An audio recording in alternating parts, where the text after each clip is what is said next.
Alors, Gamal Abina, on a écouté tout à l'heure Adrien Broquet dire que, toutes les façons, il y a de fortes chances de penser que la guerre en 2023, en cette année 2023, va peut-être prendre une autre tournure. Alors, si c'est bien le cas, est-ce que vous partagez aussi l'idée selon laquelle, ou du moins l'analyse de ceux qui pensent qu'est bien la guerre en Ukraine n'est aucunement une guerre mondiale, mais tout simplement, mais juste une guerre occidentale, quelle qu'en soit la tournure qu'elle prendra dans les mois à venir? Je dirais pas que c'est qu'une guerre occidentale, parce que quand on fait la guerre, on est à deux. Ensuite, j'utilise pas les termes que je n'aime pas du tout entendre ça, opération spéciale. La guerre, c'est la guerre. Quand on va des avions, des chars, des hommes au combat, ça s'appelle une guerre. Opération spéciale, c'est pour redonner le sentiment que c'est une sorte d'opération militaire. Ça rappelle un peu la France en Algérie, les événements d'Algérie, on envoyait des forces sur place pour sécuriser en disant que c'était pour amener la paix civile, mais une guerre est une guerre. Il faut donner le nom, ça s'arrête de se cacher dans son petit doigt. Ouais. Donc au départ, la guerre a commencé avec très peu de soldats. Il y avait 200, à peu près 200 000 soldats russes qui étaient engagés, avec l'espoir d'un coup d'État à Kiev. Ça n'est pas arrivé. Les positions sont figées. Alors il y a une partie évidemment rouge, je l'ai rappelé, puisque pendant 8 ans quand même la guerre avait déjà commencé. On a tendance à parler de guerre qui commence l'année dernière, ça a commencé il y a 8 ans, en 2014, après le coup d'État de Maïdan. Et donc ça fait très longtemps que les Occidentaux poussent les Ukrainiens à se radicaliser. Il y avait la politique russe, les anti-russes. Ça fait très longtemps qu'ils tirent leurs cartes. On se souvient de cette fameuse blonde corrompue qui passait son temps à jouer un petit peu les saintes nitouches de la liberté et de la démocratie parce qu'elle voulait absolument une alliance avec l'Occident. Quand de l'autre côté, il y avait les Yanukovych, tous les opposants étaient toujours en front, quasiment, c'était extrêmement frontal, j'ai envie de dire. Alors, qu'est-ce qui se passe? Il faut jamais oublier une chose importante, c'est une guerre, effectivement, qui est alimentée de l'extérieur, parce qu'une guerre civile, ça ne se fait pas tout seul. C'est comme les guerres d'Espagne, c'est tout un tas de factions qui étaient externes et qui alimentaient la guerre. D'ailleurs, on oubliait que la guerre d'Espagne, c'est intéressant de le dire, ceux qui étaient là pour soi-disant garantir la paix, c'était les Occidentaux évidemment, les Anglais, les Français, les Américains, mais il y avait aussi les nazis et aussi les Italiens. Tout le monde était là. Tout le monde était sur les frontières espagnoles et sur la côte pour empêcher l'alimentation de la guerre, mais tout le monde alimentait la guerre parce qu'une guerre civile est alimentée, comme je le dis, de l'extérieur.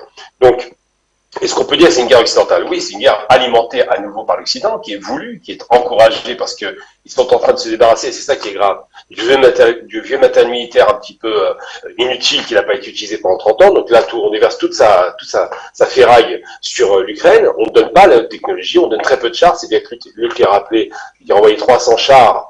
Quand les Russes ont été attaqués par l'opération Barbarossa, par les nazis, c'était plus de 3000 chars, pas 300 chars. Donc la différence, elle est évidente. On n'est pas dans la même période, on n'a pas les mêmes moyens, c'est pas la même technologie, c'est pas la même propagande.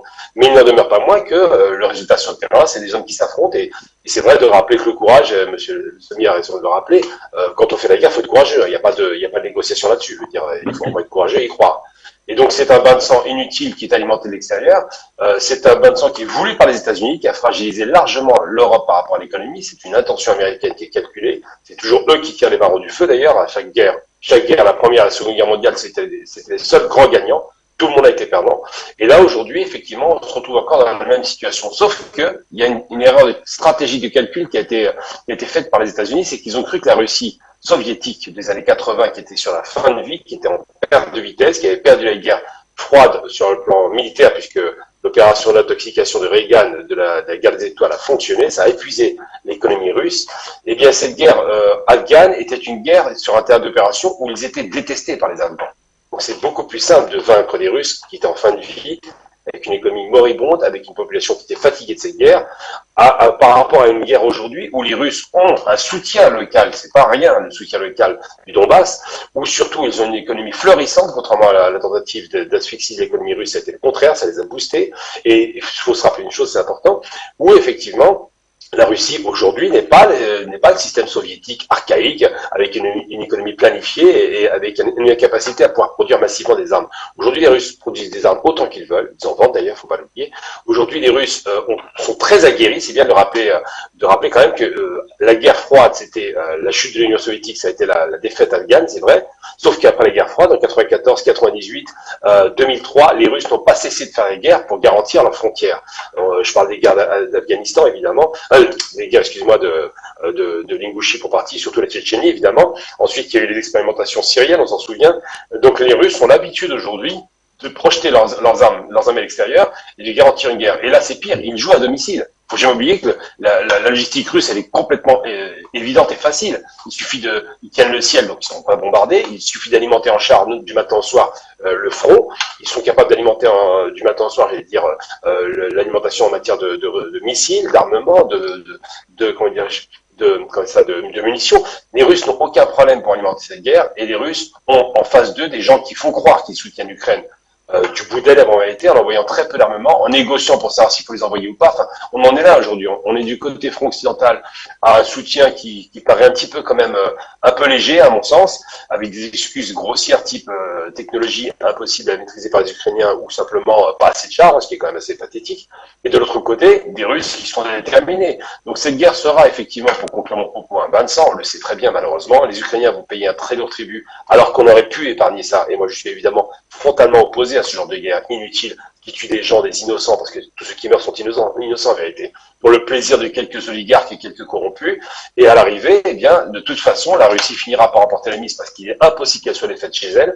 Et de l'autre côté, l'Occident va démontrer une trahison de l'Ukraine qui est évidente aujourd'hui, puisqu'ils n'ont même pas été capables de faire des sanctions totales contre la Russie, et surtout une trahison de l'Ukraine en matière d'équipement. C'est-à-dire qu'aujourd'hui, on constate que M. Zelensky est en position de mendiant. Il mendie des avions de combat, il mendie des chars de combat, il se contente juste du minimum des miettes qu'on lui envoie comme les Français avec des AMX, c'est vous dire un peu le niveau. Donc oui, cette guerre va être très difficile, va être très violente, ils sont déterminés de chaque côté, on l'a compris, mais ceux qui remporteront la mise, malheureusement pour l'Ukraine, ce seront les Russes, et ils vont conserver leur position. Que ce soit le sud de l'Ukraine, toute la partie, la Crimée, tous les territoires qui sont frontaliers à la mer vont être annexés par la Russie de fait, et que ce soit évidemment l'est de l'Ukraine qui sera jamais reprise. Tout ce qui est du côté est du Dniepr ne sera pas reprise par les Ukrainiens. Donc, et quels Ukrainiens en plus. Donc c'est vrai que on peut penser à une accélération de la guerre au printemps. L'offensive de printemps va être extrêmement violente, ça c'est une certitude. Et je rappelle tout de même, pour finir mon propos, en dépit de la propagande permanente dans les médias français qui est vraiment ridicule pour le coup, rappelons tout de même que toutes les villes qui ont été reprises entre guillemets par les Ukrainiens, ce ne sont que des villes qui ont été concédées par les Russes pour une reprise stratégique. Il n'y a jamais eu de reprise effective par les armes.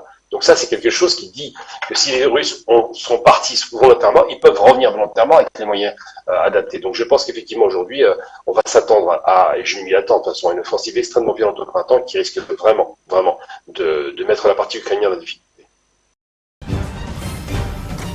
Afrique Média, le monde, c'est nous.